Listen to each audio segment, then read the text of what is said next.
So the Columbus Aviators take a loss to the Orlando Storm, 23-16 in a disappointing game, in a game where Columbus should have won. They had multiple game-turning opportunities to completely flip the entire game and did not capitalize on basically a single one. Had a final drive at the end, but the tackle play at night, and I'll go by each position, how I think in the good, the bad, and the ugly for next week against DC, and kind of just an overview of the entire week of the UFL season. So they lose 23-16. This was a 6-6 game at the end of the first quarter. You fumble the opening kickoff, which for your head coach being Ted Ginn, the special teams mastermind player, the player at Ohio State, for most famous special teams Ohio State player ever, lousy play on special teams this year. Or in this first game, you fumbled that, you weren't great at returning, and then you could not tackle other guys on special teams. And I feel like the Columbus Aviators are going to lose a game this year because of special teams kickoffs and punts if they do not figure this out. They kick 2 field goals, and then they have the big one run by what's his name? Zaquandre White they said he's out of South Carolina. And he had the big run, the 42-yard run, and he had 3 rushes for 48 yards. So on those 2 other carries, he only had 6 yards. He got a touchdown later in the game when the game was kind of out of hand. I guess it got you back into the game, but he had the 42-yard run, terrible play calling in the red zone, should have went for the field goal, and it would have been tied 9-9 at half instead of being losing 9-6 when they get the ball at half. Also, they did the exact same thing that Ohio State did. We're going to run the ball for the first 2 downs. 3rd down, we're going to try something. And if it doesn't work, we're going to throw it to a tight end on 4th down. Stupid. You should have gave it to Kiki Chisholm. And really, on that 3rd down, you should have got the touchdown. But, man, they were batting down balls all night. And that was a wide open touchdown on the wide receiver screen underneath. But it got batted down. Jalen McClendon did play well, 21-32, 212. Did not have a touchdown pass. He also had 30 yards rushing. He was decent on the ground. He has great pocket awareness.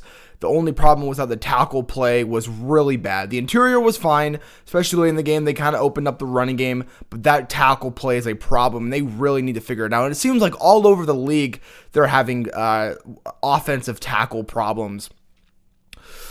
For the running game, I really would have thought John Levitt was going to be the bona fide starter. He was not only had 5 attempts for 12 yards, Tua Toa, 10 for 30. He seems like he is the guy. He is the guy on the ground. Receiving, I thought Kiki Chisholm was going to do a lot more. Only 2 for 14. Very quiet, and I did not do much.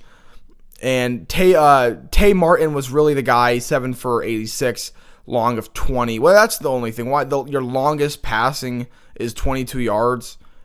To what was that? Jalen Moore. You got to have bigger passing plays and better schemes for that.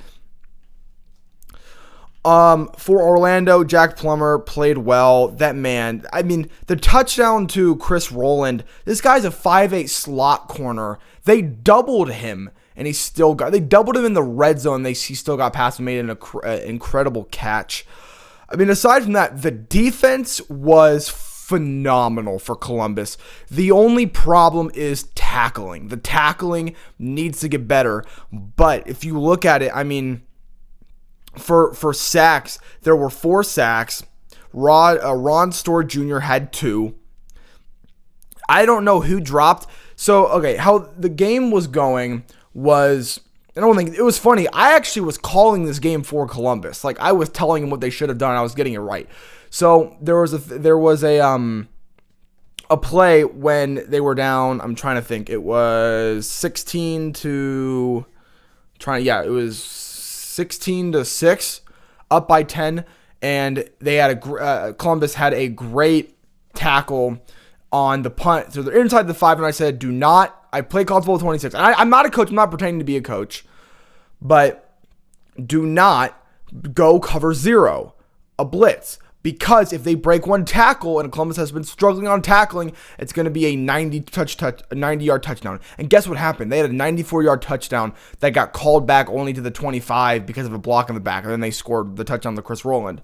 So they did exactly what they were not supposed to do, and that's what really kind of got the game. It was 23-6, then it was 23-9, then 23-16, one possession game. You get the ball back with a minute, and you get sacked, and that's kind of how the game ends. If you look at the drives, Columbus's first drive, fumble on the kickoff. Then, let me see. Then you turn it over on downs. Third drive, that's Orlando. So, first drive, you fumble the kickoff. Second drive, field goal. Third drive, field goal. Fourth drive, downs. Fifth drive, punt. Sixth drive, field goal. That is unacceptable. This is the Columbus Aviators. One thing, they have the best uniforms in the entire league. They do. They are one of the most talented rosters in the entire UFL, up there with Dallas now, the Renegades. One of the most talented. This team on defense they're like the Texans. This team is literally like the Texans. That defense, that defensive line is incredible. They sacked him 4 times. Great in that first and sometimes even the second level of that defense. And then your 7th drive, touchdown, and then the end of the game. Which, one thing, they wasted so much time. They should the time clock managed by the end at Ted Ginn Jr. in his first game was not great. And it's his first game, I get it. Then there was a sack. Then you should have just thrown the ball away on third down, just to set up a Hail Mary shot. No, they try to go tempo, they fire inbounds, and that's over. You didn't even, you literally, it's like in College Football 26, when you try to sim a game, and there's like the last play of the game, underneath pass with no time left. It's like what? Throw the ball, run outside the tackle box, and throw the ball out of bounds, set up a Hail Mary. But they did not do that. I'm not saying they would have got it, but it would have been better than what they actually did, which is they kind of just like laid down and died at the end. Anthony Beck, Rocco Beck's dad, great coach. He was great at St. Louis. He's going to be really... Orlando is much better than I thought they were going to be. They're actually going to be a good team. DJ Khaled was something. He doesn't sing in any of his songs. He wasn't even DJing, so he's just going, yeah, another one, over and over and over again. It was funny. So, yeah, not a great start. Played better in the second half, but that first half, you cannot turn it over. You cannot get in first and go inside the 5 and then do nothing. You can't. That's unacceptable, or inside the 10. So next week, you got DC at home. DC, the reigning champs, just lost to St. Louis, who I don't actually think is that good. They also didn't have Hakeem Butler, so I don't really know what happened to Hakeem Butler.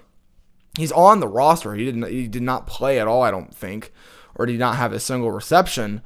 But what happened with DC last week? They struggled on the offensive line. Jordan Ta'amu got sacked multiple times, which made him, even when he was protected, his internal clock sped up, which led to ill-advised throws and led to bad passes that led to interceptions. So they do not have Chris Rowland last year, who's now on Orlando. So I definitely think DC at home opener. I know we lost, and I won't be able to go to the game because I'm going to be on vacation. And I got videos timed up for when I'm gone. I'll probably make some shorts when I'm away, but you got it. Okay, we got to win. 1-on-1, the key is to get to 6 wins. I think you'll beat Houston twice. Hopefully you can beat DC. Hopefully you can beat Louisville. Hopefully you can beat Birmingham once. Maybe you get a win at St. Louis. That'll be really, really tough. And then hopefully you can get a win against Dallas, which is going to be very, very, very tough. So, yeah, Columbus Aviators, not a great start. His first year, figuring some stuff out. Jalen McClendon, I think, is the second best quarterback behind, second most talented quarterback behind Austin Reed, who set the UFL passing record, and maybe Jordan Ta'amu is ahead of him, but he did not play well. And McClendon, he can zip the ball. He's great at layering the ball. And if they can figure out this offensive line, this Columbus team is scary. This is a team to watch out for. Some of the other games, yeah, St. Louis beat on DC. A game that, DC was dominating until the very end. They should have absolutely won that game. Dallas destroyed Houston, and then Birmingham had an incredible game. I won't say incredible. It was a really good game against Louisville. That was really fun watching Louisville play. Got this shirt. My dad surprised me this morning. Awesome hot seat college football show. Love it. It's actually, so it's from the Octopus brand. It's like the ink, custom ink brand. Shirts are like really, really comfortable. Like actually, this is one of my most comfortable shirts. Like I actually was very, very surprised by it. Also, last thing, I couldn't play it. I couldn't upload my short because it got blocked. Maybe I'll show you my phone recording of Duke UConn. That might be the most incredible, craziest game I have ever seen in my entire freaking life. I mean, here, you want to hear my voice? Here, I'll try to, let me turn my brightness up. Oh my God, that's the craziest thing I've ever seen in my life. Like, I was thinking about record. I didn't think it was going to happen, so I didn't record I got my second half to the reaction. But, oh my God, UConn, which means last year, I didn't really watch basketball at all last year. I've watched it a lot more this year. I predicted March Madness, the championship. They said, just throw out a championship game. You think I'm going to go, I think Florida's going to beat Houston. Random guess, got it. I did it again this year. And I had Arizona beating Illinois. And the biggest thing that was going to not allow it to happen is if Duke was going to play Illinois, because I did not think that Illinois could beat Duke. But with UConn, if Illinois can win and if Arizona can pull out against Michigan, I know they're like a 1.5 point underdog. And Arizona, I think that's Michigan, Arizona is a national championship, really. I think that I might be I don't put money. I don't promote gambling. I'll never promote gambling. Please don't gamble at all. If I predict March Madness 2 years in a row, I'm the GOAT. I'm actually the GOAT. I'm the GOAT. But yeah, that's all I have for you guys today. Make sure you hit the subscribe button. What a day from the UFL fans. We got 8 subscribers from one video. We're going to be covering, I said, I don't know if you guys want me to cover more of the UFL. We are covering the UFL. And remember when I said I wanted to get to 230? We're at 239. We're trying to get to 240. We're one away. So if one person wants to help us get to 240, that would mean the world. But again, that's all I have for you guys today. Make sure you hit the like button before you leave if you enjoyed today's show. And again, I'll see you guys all later. And as always, thank you.